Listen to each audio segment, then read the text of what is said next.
दोस्तों, हमारे कर्म ही हमें सफल और असफल बनाते हैं।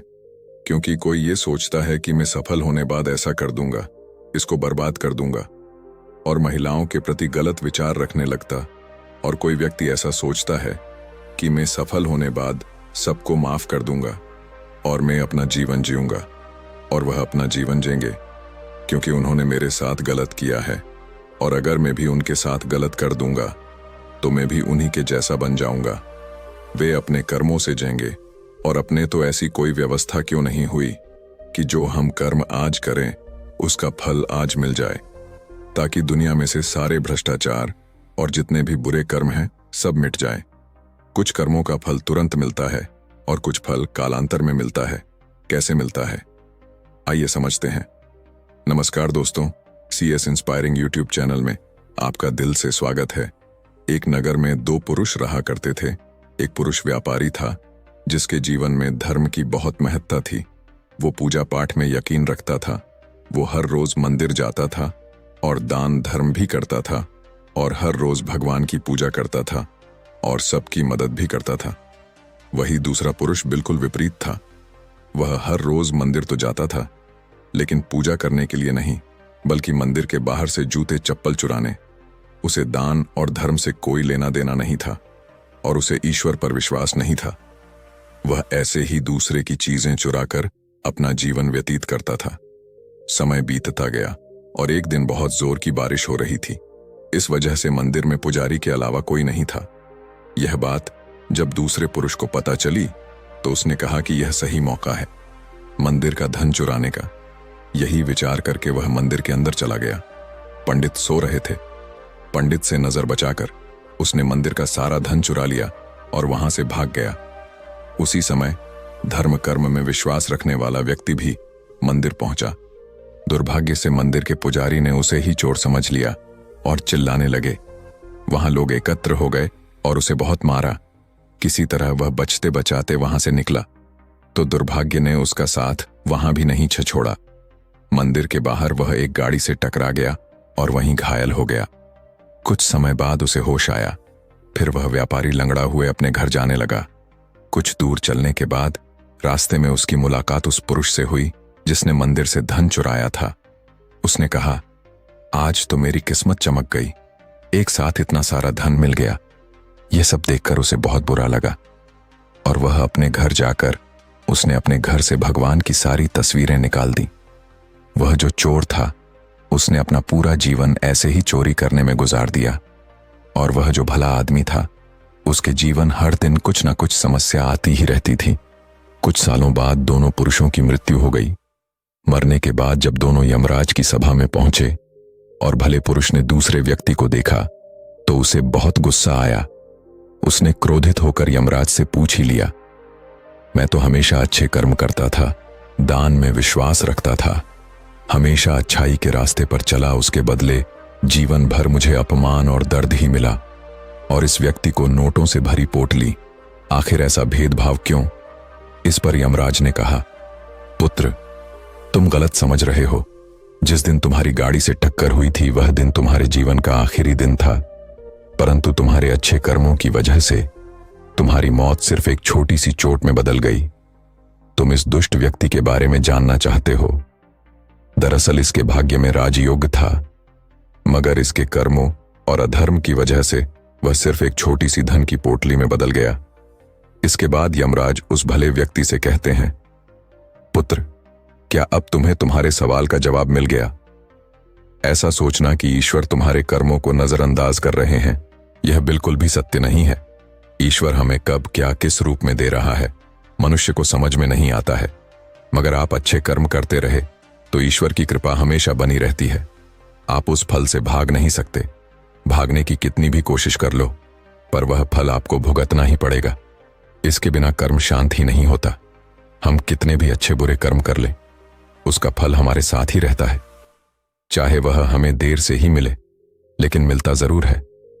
इस कहानी के माध्यम से आप यह समझ जाओगे कि कर्म क्या है। एक राजा था। वह अपने मंत्री के साथ देश का भ्रमण करने निकला था। भ्रमण करते करते राजा और मंत्री एक बाजार में पहुंच गए। उस बाजार में राजा का ध्यान एक दुकानदार के ऊपर गया।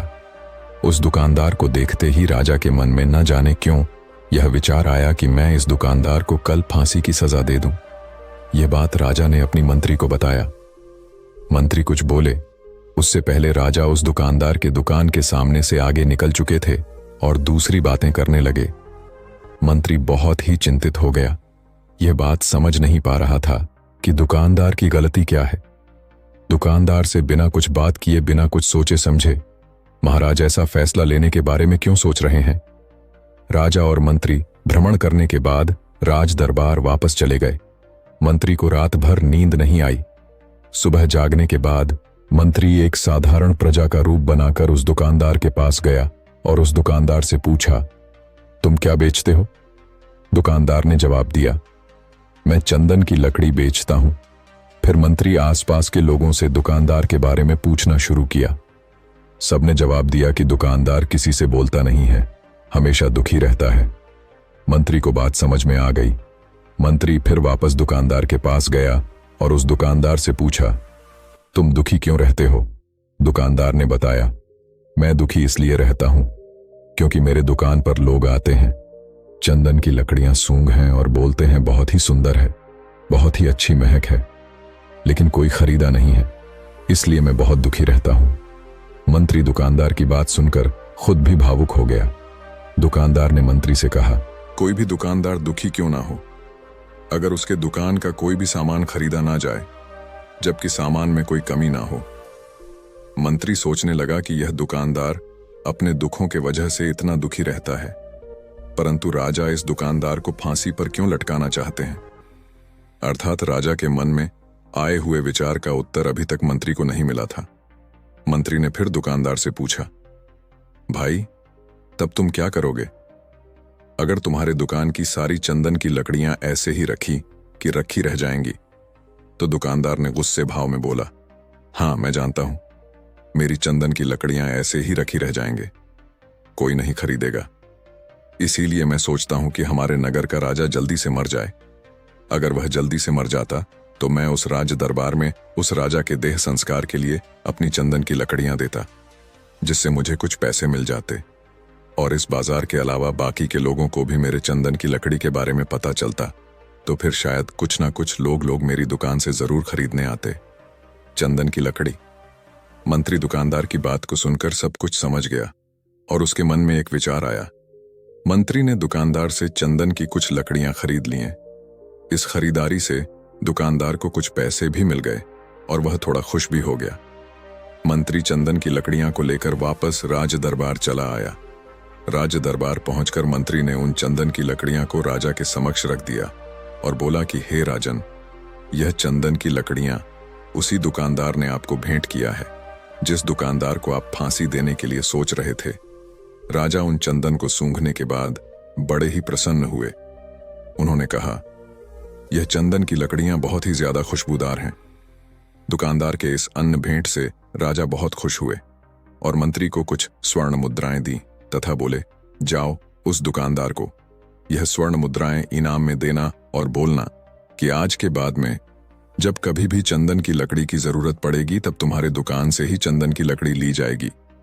मंत्री जी मुस्कुराने लगे तथा यह सोचने लगे कि अब तो राजा के मन में उस दुकानदार को फांसी देने का विचार आ ही नहीं सकता, क्योंकि अब तो हमेशा राजदरबार के लिए चंदन की लकड़ियों का इंतजाम की जिम्मेदारी उस दुकानदार को जो मिल गई है। मंत्री स्वर्ण मुद्राओं को लेकर वापस उस दुकानदार की तरफ चल दिया। इधर राजा इस विचार में पड़ गए कि वह दुकानदार तो बड़ा ही अच्छा इंसान है। जिस वक्त मैं उसके बारे में यह सोच रहा था कि मैं इसको कल फांसी दे दूंगा, तब शायद उसके मन में उस समय यह विचार चल रहा था कि राजन पहली बार मेरे दुकान के सामने आए हैं, क्यों ना मैं उनको अपनी सुंदर और खुशबूदार लकड़ियों को भेंट करूं। और आज उसने मुझे भेंट भी किया। बेवजह ही मैं उसको फांसी देने के बारे में सोच रहा था। इधर मंत्री दुकानदार के पास पहुंच गया। मंत्री ने राजा के द्वारा दी गई स्वर्ण मुद्राओं को दुकानदार को देते हुए कहा कि जिन चंदन की लकड़ी को कल मैं खरीद कर लेकर गया था, उन चंदन की लकड़ियों को राजा ने बहुत पसंद किया और इनाम के तौर पर तुमको यह कुछ स्वर्ण मुद्राएं दिए हैं। दुकानदार बहुत ही खुश होने लगा। साथ ही साथ मंत्री ने उस दुकानदार को यह भी बताया कि अब आज के बाद राज दरबार में जब कभी भी चंदन की लकड़ियों की जरूरत पड़ेगी तो सारी चंदन की लकड़ियां तुम्हारी दुकान से ली जाएंगी। दुकानदार मंत्री की बात सुनकर बहुत ही खुश हो गया और मंत्री ने दुकानदार से पूछा, क्यों भाई, तुम तो राजा के बारे में इतना बुरा भला सोचते थे, लेकिन देखो राजा तुम्हारी कितनी चिंता करते हैं। राजा कितने अच्छे हैं। राजा अपनी प्रजा के बारे में कभी भी गलत नहीं सोचते हैं। दुकानदार की बात से सहमत हो गया और बहुत दुखी हुआ। दुकानदार मंत्री से बोला, मैं कितना गलत सोचता था राजा के बारे में।